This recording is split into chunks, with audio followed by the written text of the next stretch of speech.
മാനവകുലത്തിന്റെ പാവങ്ങൾക്കായി ക്രൂശിൽ മരിച്ച് അടക്കപ്പെട്ട് ഉയർത്തെഴുന്നേറ്റ് സ്വർഗത്തിലേക്ക് പോയി ഇനി വീണ്ടും വരുന്ന കർത്താവായ യേശുക്രിസ്തുവിന്റെ നാമത്തിൽ എല്ലാവർക്കും സ്നേഹവന്ദനം. കഴിഞ്ഞ കുറച്ച് ദിവസങ്ങളായിട്ട് ഒരു സ്വാമിയുടെ പ്രസംഗം ഞാൻ കേട്ടപ്പോൾ വളരെ അത്ഭുതകരമായിട്ട് തോന്നി. ആ സ്വാമി തൻ്റെ പ്രസംഗത്തിലൂടെ കേരളത്തിലെ ജാതിവിരുദ്ധ പോരാട്ടങ്ങളെയും സെമിറ്റിക് മതങ്ങളെയും ഒന്നൊക്കെ പറയുന്നതൊക്കെ കേട്ടു. അത് കാണുകയും കേൾക്കുകയൊക്കെ ചെയ്തു. അപ്പോൾ അതിൻ്റെ സത്യാവസ്ഥ നമുക്കൊന്ന് ശകലം ചരിത്ര പുസ്തകങ്ങളുടെ അടിസ്ഥാനത്തിൽ ഒന്ന് പരിശോധിക്കണം എന്നുള്ളൊരു ആഗ്രഹം, അതേപോലെ തന്നെ ആ പരിശോധനയിലൂടെ നിങ്ങൾക്ക് എന്തറിവ് ലഭിക്കും എന്നുള്ളതെല്ലാം ഒന്ന് മനസ്സിലാക്കാനൊക്കെ ഒരു ആഗ്രഹം.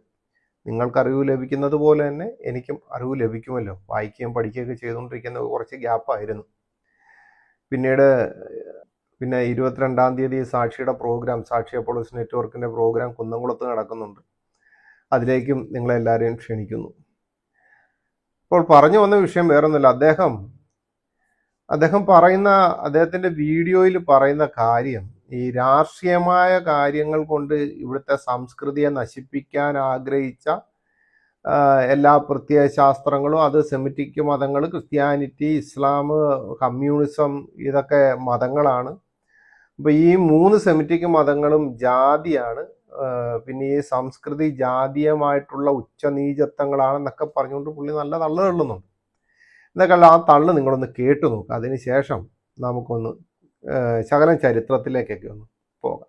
രാഷ്ട്രീയമായ കാരണങ്ങൾ കൊണ്ട് ഇവിടത്തെ സംസ്കൃതിയെ നശിപ്പിക്കാൻ ആഗ്രഹിച്ച എല്ലാ പ്രത്യയശാസ്ത്രങ്ങളും, അത് സെമറ്റിക് മതങ്ങളായിട്ടുള്ള ക്രിസ്ത്യാനിറ്റി ആയിക്കോട്ടെ, ഇസ്ലാം ആയിക്കോട്ടെ, കമ്മ്യൂണിസം ആയിക്കോട്ടെ, ഈ 3 സെമറ്റിക് മതങ്ങളും ജാതിയാണ് ഈ സംസ്കൃതി, ജാതീയമായിട്ടുള്ള ഉച്ചനീചത്വങ്ങളാണ് ഈ സംസ്കൃതി എന്ന് പ്രചരിപ്പിക്കാൻ ബോധപൂർവം ശ്രമിക്കുന്നുണ്ട്. അതിന്റെ പേരിൽ വിദ്യ നിഷേധിച്ചു, അങ്ങനെ ചെയ്തു, ഇങ്ങനെ ചെയ്തു എന്നൊക്കെ പറഞ്ഞിട്ട് ഒരുപാട് കഥകൾ, നങ്ങേലിയുടെ മുല മുറിച്ചു, ഒറ്റപ്പാലത്ത് ഉപ്പ് ചോദിച്ചതിന് തല്ലിക്കൊന്നു എന്നൊക്കെ പറഞ്ഞിട്ടുള്ള യാതൊരു തരത്തിലുള്ള ചരിത്ര വസ്തുതകളും ഇല്ലാത്ത കഥകൾ ഇവരുണ്ടാക്കുകയും പ്രചരിപ്പിക്കുകയും ഒക്കെ ചെയ്യുന്നുണ്ട്. അതൊക്കെ യഥാർത്ഥത്തിലുള്ള ചരിത്രാന്വേഷകന്മാർ അതിനൊക്കെ തള്ളിക്കളഞ്ഞിട്ടുണ്ട്. പക്ഷേ ഈ മൈക്ക് വെച്ച എല്ലാ കവലയിലും ഇത് തന്നെ പ്രസംഗിച്ചുകൊണ്ടിരിക്കുന്നതിന്റെ പ്രശ്നങ്ങളുണ്ട്. നിങ്ങൾ കേട്ടുവല്ലോ അദ്ദേഹത്തിന്റെ സംസാരം. വളരെ നല്ല രീതിയിൽ പുള്ളി ഉണ്ടായിരുന്ന സംഭവത്തെ ഇല്ലാതാക്കാൻ വേണ്ടി മറ്റുള്ളവരുടെ തലയിലേക്ക് എന്തൊക്കെയോ തള്ളി കയറ്റി വെക്കുകയാണ്. അതാണ് എനിക്ക് ഇതിൽ നിന്ന് മനസ്സിലായത്. കാരണം ഇവിടെ ജാതി ബോധപൂർവം ജാതി പ്രചരിപ്പിച്ചു, അതിൻ്റെ പേരിൽ വിദ്യ നിഷേധിച്ചു, അങ്ങനെ ചെയ്തു, ഇങ്ങനെ ചെയ്തു എന്നൊക്കെ പറഞ്ഞിട്ട് ഒരുപാട് കഥകൾ, പിന്നെ നങ്ങേലിയുടെ മുല മുറിച്ചു, ഒറ്റപ്പാലത്ത് ഉപ്പ് ചോദിച്ചവനെ തല്ലിക്കൊന്നു എന്നൊക്കെ പറഞ്ഞിട്ടുള്ള പല സംഭവങ്ങൾ ഇദ്ദേഹം വെച്ചിട്ടുണ്ട്. എന്നിട്ട് പിന്നെ പറയുന്ന ഒരു കാര്യം, യാതൊരു വിധത്തിലുള്ള ചരിത്ര വസ്തുതകളും ഇതിനൊന്നുമില്ല, ഇല്ലാത്ത കഥകൾ ഉണ്ടാക്കി പ്രചരിപ്പിക്കുകയാണ്. അന്യായ തള്ളാണ് കേട്ടോ. ഞാൻ വിചാരിച്ച ഈ നമ്മുടെ ഗോപാലകൃഷ്ണൻ, മരിച്ചുപോയ ഗോപാലകൃഷ്ണനും അല്ലെങ്കിൽ ശശികലയെ പോലുള്ള, ശശി ചേച്ചിയെ പോലുള്ള, അല്ലെങ്കിൽ മറ്റേ വിനോദ് സ്വാമിയെ പോലുള്ളവരൊക്കെ ആയിരിക്കും തള്ളുന്നതെന്ന്. പക്ഷെ ഇങ്ങനെയുള്ളവർ ഇങ്ങനെയൊക്കെ തള്ളാൻ തുടങ്ങിയപ്പോഴത്തേനും ഭയങ്കരമാണ്. അതൊക്കെ ഒന്ന് മനസ്സിലാക്കുമ്പോഴത്തേനുവേ ഇവിടെ ജാതി ഇല്ലായിരുന്നെന്നൊക്കെയാണ് പറയുന്നത്. എന്നിട്ട് മൈക്ക് വെച്ച് എല്ലാ കവലകളിലും ഇത് പ്രചരിപ്പിക്കുകയാണ്. ഇതൊക്കെയാണ്. അല്ല, ഞാൻ ഒരു കാര്യം ചോദിച്ചിട്ടോ സ്വാമി, കേരളത്തിൽ ജാതി ഇല്ലേ? അത് ഇപ്പോഴും ജാതി ഇല്ല എന്ന് തന്നെയാണോ സ്വാമി പറയുന്നത്? കേരളത്തിൽ അല്ലെന്നുണ്ടെങ്കിൽ ഈ ഭാരതത്തിൽ ജാതി സമ്പ്രദായമേ ഇല്ല, അങ്ങനെ ഒരു സംഭവം ഇല്ല, ഇത് സെമിറ്റിക് മതങ്ങളാണ് കൊണ്ടുവന്നത് എന്നൊക്കെയാണോ പറയുന്നത്? അല്ല, ഇങ്ങനെ പറയാൻ സ്വാമിക്ക് എങ്ങനെയാണ്? ഈ ദിവസക്കൂലിയാണോ അതോ മാസക്കൂലിയാണ്? അല്ലയോ മഹാനെ, കുറച്ച് ജാതി ചിന്ത അങ്ങോട്ട് തരട്ടെ.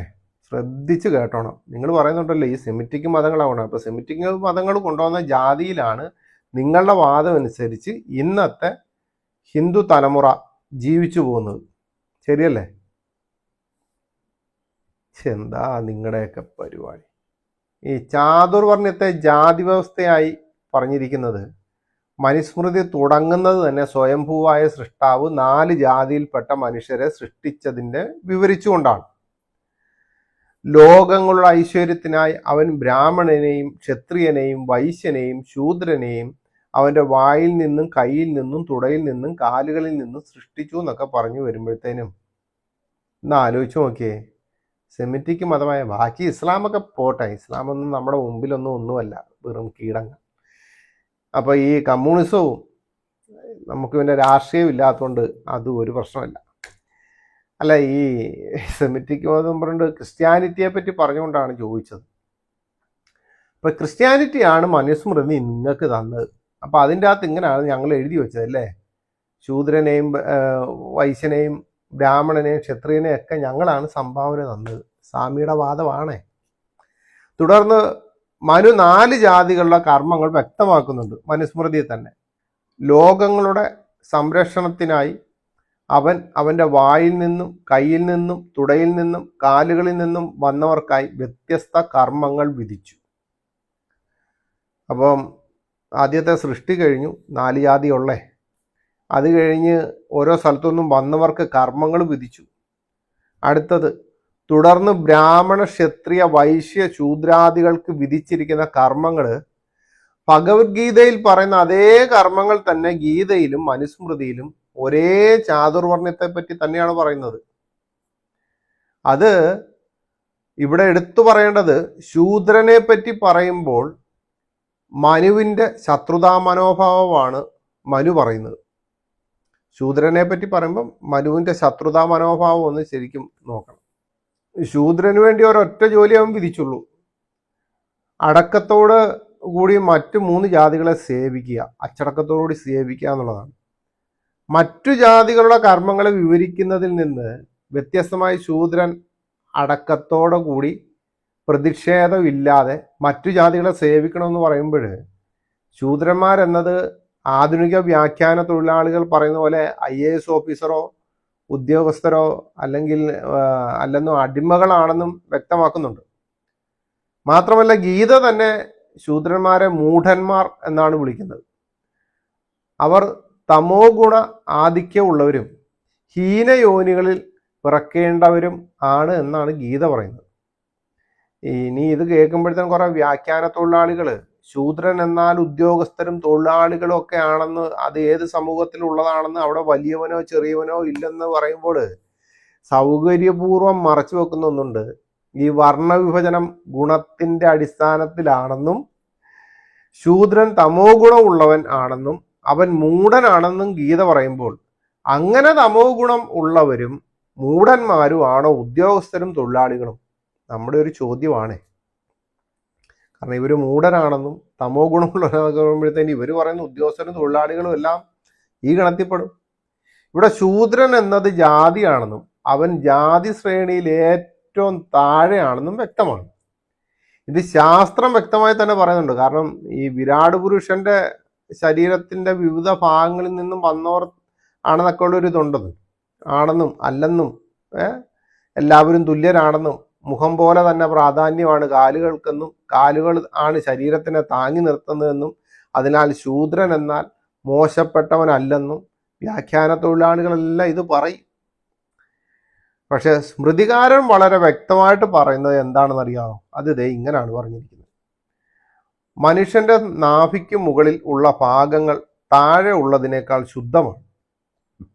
അതിനാൽ സ്വയംഭൂവായ ഭഗവാൻ തൻ്റെ ഏറ്റവും ശുദ്ധമായ ഭാഗം വായാണെന്ന് പ്രഖ്യാപിച്ചു. എങ്ങനെയുണ്ട്? നല്ല പരിപാടിയല്ലേ? ഈ താഴ്ഭാഗത്തുള്ളതിനേക്കാൾ, നാഭിക്ക് മുകളിലുള്ള ഭാഗങ്ങൾ താഴ്ഭാഗം ഉള്ളതിനേക്കാൾ ശുദ്ധമാണ്. അപ്പം അതങ്ങ് മാറ്റിയേ. ഇനി അടുത്തത്, അങ്ങനെ ബ്രാഹ്മണൻ ബ്രഹ്മാവിൻ്റെ വായിൽ നിന്നും ഉത്ഭവിക്കുകയാലും ആദ്യ ജാതനാകയാലും വേദങ്ങൾ കരസ്ഥമാക്കയാലും ശരിയായ രീതിയിൽ അവൻ സമസ്ത സൃഷ്ടിയുടെയും നാഥനാകുന്നു.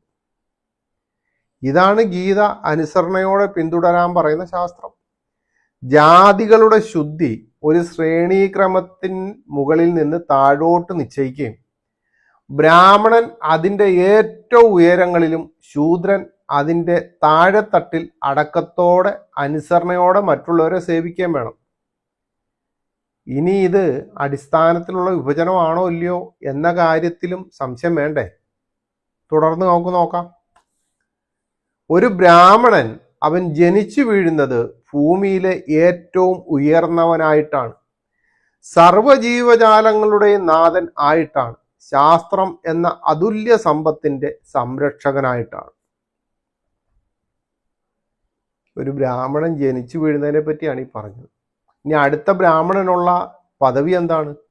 ഈ ലോകത്തിലുള്ളതെല്ലാം ഉന്നത ജാതനായിട്ടുള്ള ബ്രാഹ്മണന്റെ സ്വത്താണ്. ബ്രാഹ്മണന് എല്ലാറ്റിലും അവകാശമുണ്ട്. ഈ ലോകത്തിലുള്ളതെല്ലാം ഉന്നത ജാതനായിട്ടുള്ള ബ്രാഹ്മണൻ, ഈ ലോകത്തിലുള്ളത് മുഴുവനും കേട്ടോ.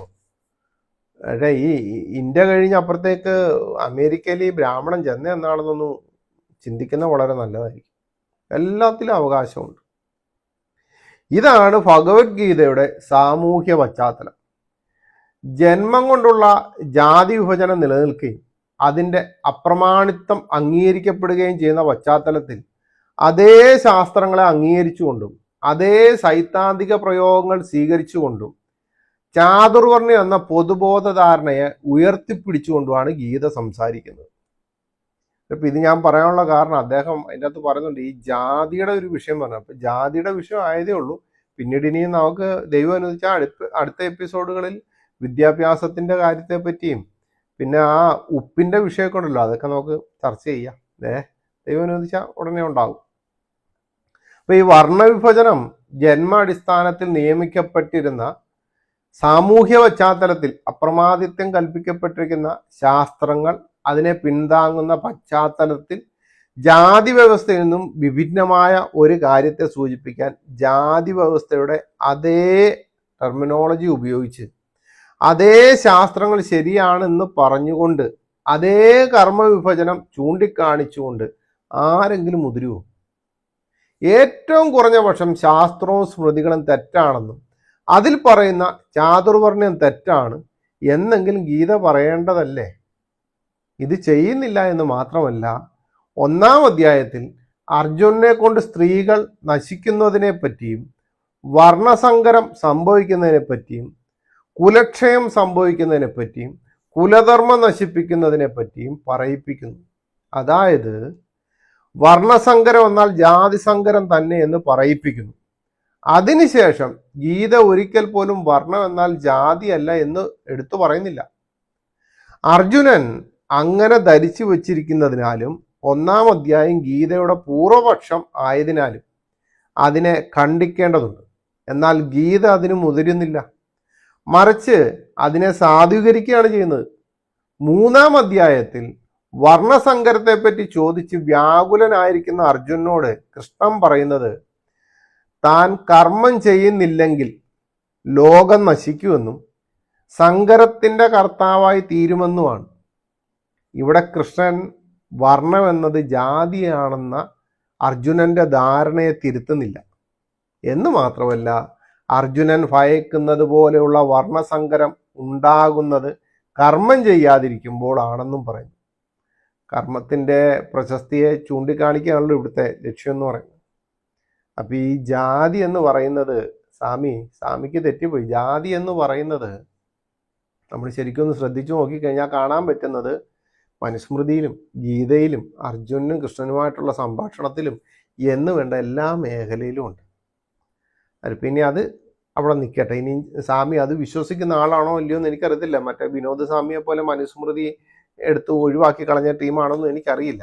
പക്ഷെ എന്നാൽ ഈ ഭാരതത്തിൽ വേണ്ട ഈ കേരളത്തിൽ ജാതിയെ തിരിച്ചത് ഞങ്ങളാണോ? നിങ്ങൾ തന്നെയല്ലേ? ചില തെളിവുകൾ നമുക്ക് നോക്കാം. സ്വാമി ഈ കൽപ്പാത്തി ലഹള എന്ന് പറഞ്ഞൊരു സംഭവം കേട്ടിട്ടുണ്ടായിരിക്കും അല്ലേ? കൽപ്പാത്തി ലഹള ഇല്ലെന്നുണ്ടെങ്കിൽ ഞാൻ പറഞ്ഞുതരാം. അവിടെ നടന്ന ജാതിയുടെ വിഷയം എന്താണെന്നുള്ളത്, ആ ലഹളയ്ക്കുണ്ടായ കാരണം എന്താണെന്ന് പറഞ്ഞു. ശ്രീമാൻ രാഘവൻ BA BL മുതലായ ഏതാനും ഈഴവ സഹോദരങ്ങൾ പാലക്കാട്ടുള്ള കൽപ്പാത്തി ഗ്രാമത്തിലെ ഉത്സവകാലത്തവിടെ കടന്നു.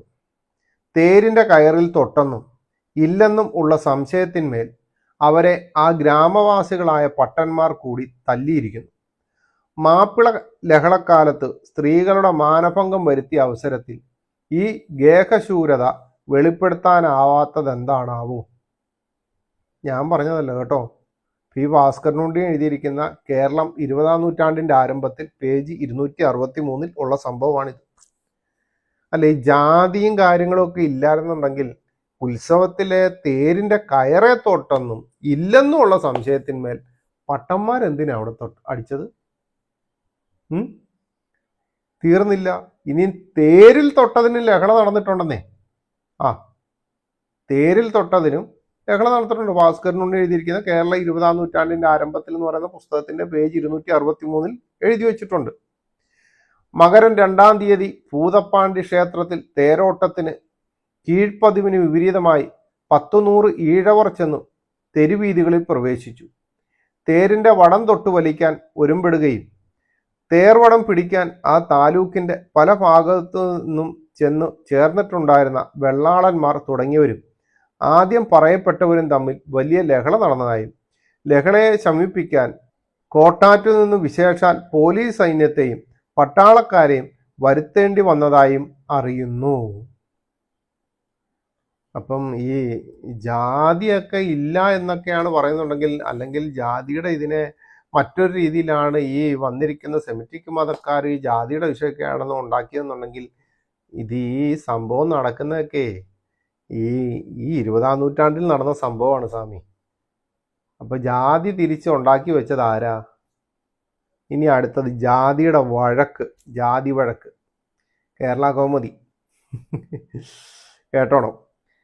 തെക്കൻ തിരുവിതാംകൂറിലെ മയിലാടി ഗ്രാമത്തിലുള്ള ഒരു തെരുവിൽ കൂടി മരിച്ചുപോയ ഒരു നാടാരുടെ ശവം ശ്മശാനത്തിലേക്ക് കൊണ്ടുപോയത് നിമിത്തം ഗ്രാമത്തിനുണ്ടായ അശുദ്ധി തീർക്കാൻ ശുദ്ധികലശം കഴിച്ച വകയ്ക്ക് ചെലവായ 15 വണം പ്രതികളായ നാടാന്മാരെ കൊണ്ട് കൊടുപ്പിക്കുകയും മേലാൽ നാടാന്മാരുടെ ശവങ്ങളോ വിവാഹാദി അടിയന്തരങ്ങൾക്കുള്ള ഘോഷയാത്രകളോ മയിലാടി ഗ്രാമവീഥികളിൽ കൂടി കൊണ്ടുപോയിക്കൂടാ എന്ന് ശാശ്വതമായ ഒരു നിരോധന ഉത്തരവ് കൊടുക്കുകയും ചെയ്യണമെന്ന 11 വെള്ളാളന്മാരും 4 വാണിയന്മാരും അന്യായക്കാരായി 26 നാടാന്മാരെ പ്രതികളാക്കി ഒരു അന്യായം ബോധിപ്പിച്ചിരിക്കുന്നു.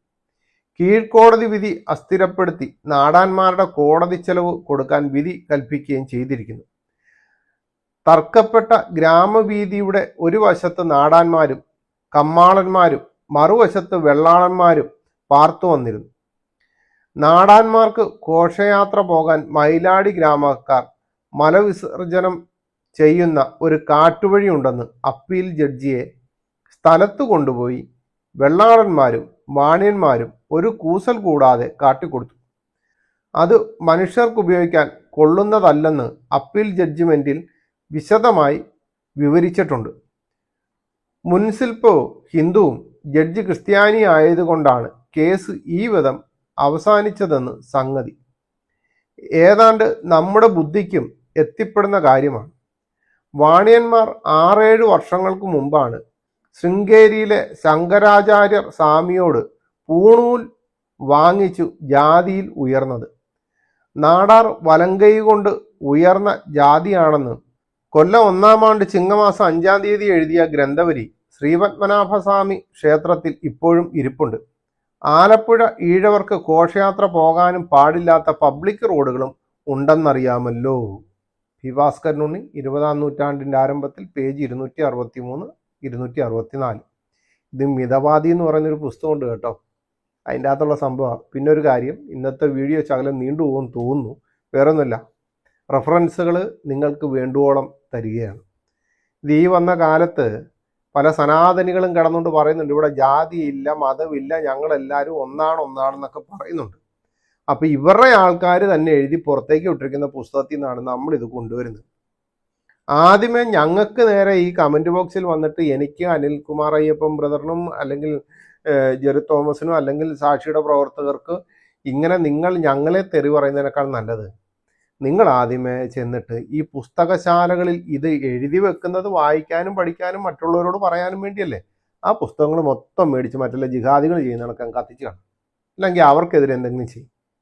ഇത് വെച്ചിരിക്കുന്നതുകൊണ്ടും നിങ്ങളുടെ ആൾക്കാർ തന്നെ പുസ്തകം എഴുതി പുറത്തേക്ക് വിടുകയും നിങ്ങളുടെ ആൾക്കാർ തന്നെ പ്രസിദ്ധീകരിക്കുകയും ചെയ്യുമ്പോൾ ഞങ്ങളത് മേടിച്ച് വായിച്ചിട്ട് ഇങ്ങനെ ഇരിക്കുമ്പോഴാണ് നിങ്ങളുടെ കൂട്ടത്തിലുള്ള സനാതനികൾ വന്നിട്ട് പറയുന്നത് ജാതിയില്ല, മതമില്ല എന്നൊക്കെ പറഞ്ഞു കഴിഞ്ഞാൽ എന്തവസ്ഥയാണ് ഹേ.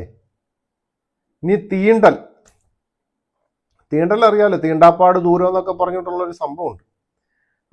അതിൻ്റെ തീണ്ടൽ എന്താണെന്ന് പറഞ്ഞുതരാം. തീണ്ടൽ കൊണ്ടുണ്ടായ പ്രശ്നം പറഞ്ഞുതരാം. തീണ്ടാൽപ്പാട് ദൂരം മാറാത്തതിന് ഒരു ചേകവനെ ഒരു നായർ കുത്തിക്കൊന്ന വിവരം മറ്റൊരിടത്ത് പ്രസിദ്ധം ചെയ്തിട്ടുണ്ട്. കേരളത്തിലേക്കും പ്രത്യേകമായ ആചാരങ്ങളിൽ വെച്ച് താണജാതിക്കാർക്ക് ഇത്ര ദോഷകരമായ ആചാരം തീണ്ടലിനെ പോലെ മറ്റൊന്നുമുണ്ടെന്ന് തോന്നുന്നില്ല. എല്ലാവർക്കും പൊതുവിൽ ഉപയോഗത്തിനായി വെച്ചിട്ടുള്ള സർക്കാർ റോഡ് വഴികളിൽ കൂടി പുലയർ മുതലായ ഹീനജാതിക്കാർക്ക് ഈ ആചാരത്താൽ ഗതാഗതത്തിന് നേരിടുന്ന തടസ്സം ഇത്രയാണെന്ന് വിവരിപ്പാൻ വഹിയ. തലയിൽ വലിയ ചുമടെടുത്തും കൊണ്ട് പോകുന്ന ആ നിസ്സഹായികളെ നിർദ്ദയം വഴിമാറ്റിച്ചു തൻ കാര്യത്തെ മാത്രം കരുതി നടക്കുന്ന ബ്രാഹ്മണ ശൂദ്രാദി ഉയർന്ന ജാതിക്കാർക്ക് ആ സാധുക്കൾ ദൈവസൃഷ്ടിയിൽപ്പെട്ടവരാണെന്ന് വിചാരമില്ലയോ എന്ന് തോന്നും. ഇല്ലം കോലകമമ്പലം നഗരവും നാനാപ്രദേശത്ത് നിന്നെത്തിക്കൂടിയ നേരത്ത് മരുവീടൊന്നൊരു ദേശങ്ങളും ഹീനജാതിക്കാർക്ക് വിരോധിക്കപ്പെട്ടിരിക്കുന്ന പൂർവകാലങ്ങളിൽ സർക്കാർ റോഡുകൾ ഉണ്ടായിരുന്നില്ല. അന്ന് വഴികളിൽ കൂടിയേ യാത്ര ചെയ്യാനുള്ള അവകാശം എല്ലാ ജാതിക്കാർക്കും ഒരുപോലെ ഉണ്ടായിരുന്നില്ലായിരിക്കാം. ഇക്കാലങ്ങളിലുള്ള പബ്ലിക് റോഡുകളുടെ അവസ്ഥ അങ്ങനെയല്ലെന്ന് പറയേണ്ടതില്ലല്ലോ. എങ്കിലും ആ വക റോഡുകളിൽ കൂടി യാത്ര ചെയ്യുവാൻ പൂർണ്ണ സ്വാതന്ത്ര്യം ആ സാധുജനത്തിന് അനുഭവത്തിലില്ലെന്ന് വരുന്നത് സർക്കാരിലേക്ക് കൂടി പോരായ്മയാണെന്ന് പറയേണ്ടിയിരിക്കുന്നു. ബ്രിട്ടീഷു മലബാർ ജില്ലയിലും തീണ്ടൽ അനുസരിച്ച് വരുന്നുണ്ട്.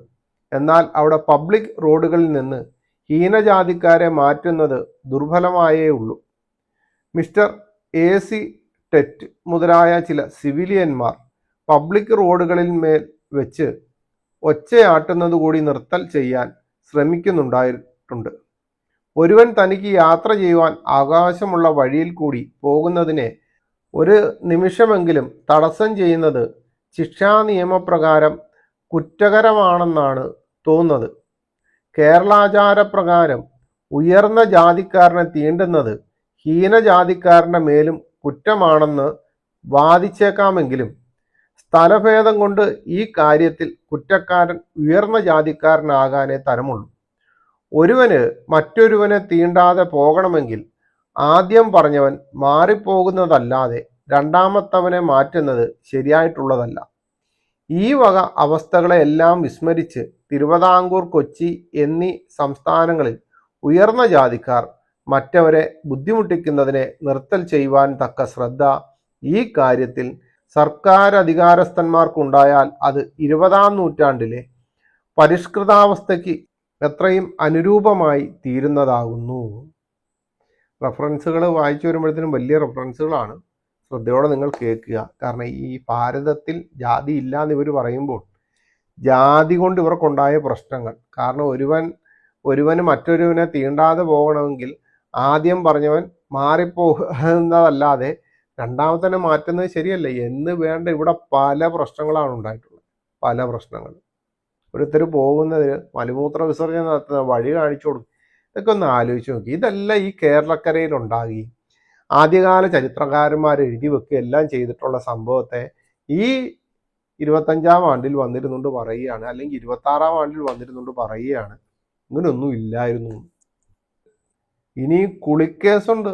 മട്ടാഞ്ചേരി, കൊച്ചി മട്ടാഞ്ചേരി നടന്ന കുളിക്കേസിൽ വഴിമാറക്കേസ്, ഇതൊക്കെ ഉണ്ട്. കുളിക്കേസും വഴിമാറക്കേസും നമുക്കൊന്ന് പരിശോധിച്ച് നോക്കാം. കൊച്ചി മട്ടാഞ്ചേരിയിൽ എല്ലാ ജാതിക്കാരും കുളിക്കുവാനായി ഉപയോഗിച്ചു വരുന്ന ഒരു കുളം ഉയർന്ന ജാതിക്കാർക്ക് മാത്രമേ മേലിൽ ഉപയോഗിക്കാൻ പാടുള്ളൂ എന്ന് ടൗൺ കൗൺസിൽ പ്രസിഡന്റായ ഒരു ബ്രാഹ്മണൻ തീർച്ചപ്പെടുത്തിയതുകൊണ്ട് ആ നിശ്ചയത്തെപ്പറ്റി ആക്ഷേപിപ്പാൻ ഹേദരോസ് അവറുകളുടെ അധ്യക്ഷതയും കീഴിൽ മുസൽമാന്മാരും ക്രിസ്ത്യാനികളും തീയരും ചേർന്ന് വലിയ സഭ കൂടുകയുണ്ടായി. തിരുവനന്തപുരത്ത് നിന്ന് പുറപ്പെടുന്ന സമദർശി എന്ന പത്രത്തിൽ ഇപ്രകാരം പ്രസ്താവിച്ചു കാണുന്നു: കൊച്ചിയിൽ അന്തിക്കാട്ടു നിന്ന് ചില നമ്പൂതിരിമാർ വലിയ തമ്പുരാൻ തിരുമനസിനെ മുഖം കാണിച്ച് ഈ നാട്ടിലെ ഈഴവർ വഴിമാറുന്നില്ലെന്നും അവർക്കായി തങ്ങൾ വഴിമാറുമ്പോൾ കൂടിയും അവർ ശകാരിക്കുന്നു എന്നും സങ്കടമുണർത്തിച്ചിരിക്കുന്നു.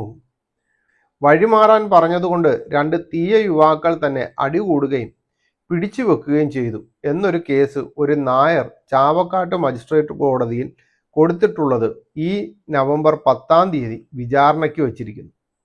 കേസ് മറ്റൊരു കോടതിയിൽ മാറ്റിയിടുവാൻ പ്രതികൾ ഡിസ്ട്രിക്ട് മജിസ്ട്രേറ്റ് കോർട്ടിൽ കൊടുത്ത ഹർജി സഫലമായിട്ടില്ല. ഹൈക്കോടതിയിൽ റിവിഷന് കൊടുത്തിരിക്കുന്നു. പ്രതികൾ 17-ഉം 19-ഉം വയസ്സായ ചെറുപ്പക്കാരും തച്ചപ്പള്ളി എന്ന ഭേദപ്പെട്ട ഒരു തറവാട്ടിലെ അംഗങ്ങളുമാകും.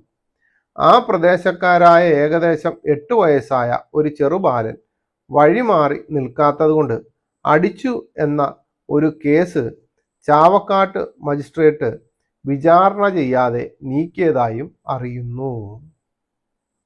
അല്ല, ഇതെല്ലാം സ്വാമിയുടെ അഭിപ്രായം അനുസരിച്ച് സെമിറ്റിക് മതക്കാരുണ്ടാക്കിയ പ്രശ്നമാണോ? അല്ല, ഈ സെമിറ്റിക് മതക്കാരിവിടെ വരുന്നതിനേക്കാളും മുമ്പേ സനാതനം ഉണ്ടെന്നൊക്കെ നിങ്ങൾ വാദിക്കുന്നുണ്ടല്ലോ. നിങ്ങളുടെ പല സംഭവങ്ങളും ഇവിടെ ഉണ്ടായിരുന്നു.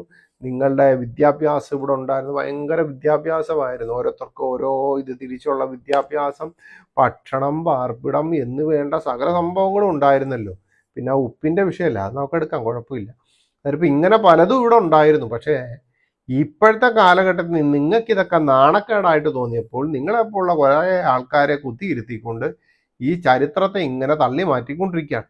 അതിന് ഇവർ വിടുന്ന ഫേസ്ബുക്കിലും യൂട്യൂബിലുള്ള എല്ലാ സംഭവങ്ങളും ആയിരക്കണക്കിന് സ്ഥലങ്ങളിലേക്ക് ഷെയർ ചെയ്യാൻ അവരുടെ ആൾക്കാർ തന്നെ അശ്രദ്ധം പണിയെടുത്തുകൊണ്ടിരിക്കുകയാണ്. അതുകൊണ്ടാണ് ഈ സംഭവം ഇങ്ങനെ ഘോരഘോരം പ്രസംഗിച്ച് മുമ്പോട്ട് പോയിക്കൊണ്ടിരിക്കുന്നത്. ഇനി പാൽ തീണ്ടിയതിന് കേസുണ്ട്. പാൽ തീണ്ടിയതിന് കേസുണ്ട്. എവിടാ? ഈ മൂവാറ്റുപുഴ കോടതിയിലാണ് കേട്ടോ. ക്ഷേത്രത്തിലേക്ക് കൊണ്ടുപോയ പാൽ തീണ്ടിയെന്ന് ഒരു കേസ് ഒരു നായർ വാദിയായും ഒരു ഈഴവൻ പ്രതിയായും മൂവാറ്റുപുഴ മുനിസിപ്പൽ കോർട്ടിൽ നടക്കുന്നുണ്ട്. ഈ കേസിൽ പ്രതി കൊടുത്ത പത്രികയിൽ വാദിക്ക് ആക്ഷേപകരമായ ഇതികളും അടങ്ങിയിട്ടുണ്ടെന്ന് പറഞ്ഞു. അതിന്മേലും ഇനി കേസുണ്ടാവാൻ ഇടയുണ്ടെന്നും കേൾക്കുന്നു. വാദിയുടെ അന്യായവും പ്രതിയുടെ പത്രികയും തമ്മിൽ കോടതിയിൽ തീണ്ടിയോ തീണ്ടാതെയോ കഴിച്ചുകൂട്ടുമെന്നത് ആരറിഞ്ഞു? മനസ്സിലായോ? ക്ഷേത്രത്തിലേക്ക് കൊണ്ടുപോയ പാലേ ഈഴവൻ തൊട്ടു, അതോടുകൂടി തീണ്ടലായി.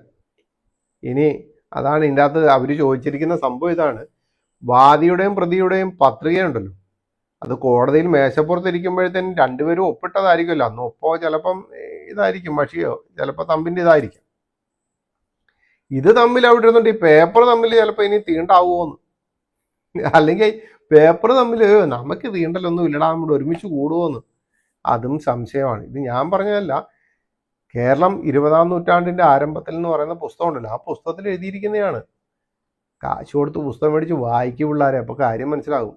ഈ ഭാസ്കരനുണ്ണി എഴുതിയതാ, അല്ലാതെ അജീഷ് എഴുതിയതല്ല, മറ്റുള്ളവരാരും എഴുതിയതല്ല, ക്രിസ്ത്യാനികൾ എഴുതിയതല്ല, നിങ്ങളുടെ ആൾക്കാർ തന്നെ എഴുതിയിട്ടുള്ള പുസ്തകം. ഇനി സ്കൂളിൽ കുളവും അയിത്തമാക്കിയ വിഷയമുണ്ടേ, അതുകൂടെ ഒന്ന് കേൾക്കാം. തൃപ്പൂണിത്തറ ഹൈസ്കൂളിൽ തങ്ങൾക്ക് പ്രവേശനം കിട്ടണമെന്ന് ഈഴവർ കൊടുത്തിരിക്കുന്ന അപേക്ഷകൾക്ക് അത് സാധിക്കുന്നതല്ലെന്ന് ദിവാൻ മിസ്റ്റർ ബോർ മറുപടി കൊടുത്തിരിക്കുന്നതായി യോഗക്ഷേമം എന്ന പത്രത്തിൽ കാണുന്നു.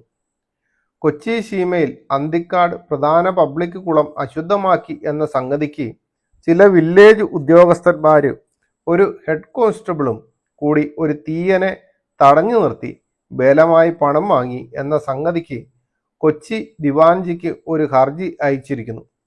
ഹർജി വിചാരണയ്ക്കായി police division inspector mister Rice സ്ഥലത്ത് പോയി അന്വേഷണങ്ങൾ നടത്തുകയുണ്ടായി. ദിവാൻജി അവറുകൾക്ക് 91 കന്നി 12-ാം തീയതി അയച്ച മേപ്പടി ഇതുവരെ യാതൊരു മറുപടിയും ഉണ്ടായിട്ടില്ലത്രേ. ജാതി ഉണ്ടോ സ്വാമി? ജാതി ഉണ്ടല്ലേ? വന്നിരുന്നുകൊണ്ട് തള്ളുമ്പോഴത്തേനും ആലോചിച്ചോണം, കുറേ കാര്യങ്ങളുണ്ട്. ദൈവം അനുവദിച്ചാൽ വരും ദിവസങ്ങളിൽ നമുക്ക് അടുത്തടുത്ത വിഷയങ്ങൾ കൊണ്ടുവരാം. ആ കൊണ്ടുവരുന്നതിൻ്റെ അകത്ത് ജാതിയും ഉപജാതിയും ജാതി തിരിച്ചുള്ള വിദ്യാഭ്യാസവും എന്ന് വേണ്ട സകല കാര്യങ്ങളും നമുക്ക് നോക്കാം. അപ്പോൾ സ്വാമിയോട് പറയാനുള്ളത്, സ്വാമി അല്ലെങ്കിൽ സ്വാമിയെപ്പോലുള്ളവരോട് പറയാനുള്ളത്, ഈ സകല ജാതികളെയും സ്നേഹിക്കുന്ന ഒരു ദൈവമുണ്ട്.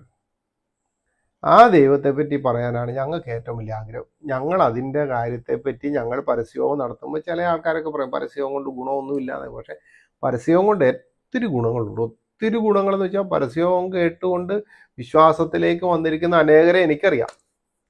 ചില ആൾക്കാർ പറയും അതുകൊണ്ട് ഒരു ഗുണമില്ലാന്ന്. അത് AC-ക്കകത്ത് തന്നെ ഇരിക്കുന്നതുകൊണ്ട് അവർ പുറത്തേക്ക് ഇറങ്ങി ഒന്ന് പ്രസംഗിച്ചു നോക്കുക, അന്നേരം ഇപ്പം അറിയാം ദൈവത്തിൻ്റെ പ്രവൃത്തി. പുറത്തേക്കൊന്ന് ഇറങ്ങണം, ഇറങ്ങാതെ അകത്തിരുന്നിട്ട് കാര്യമില്ല.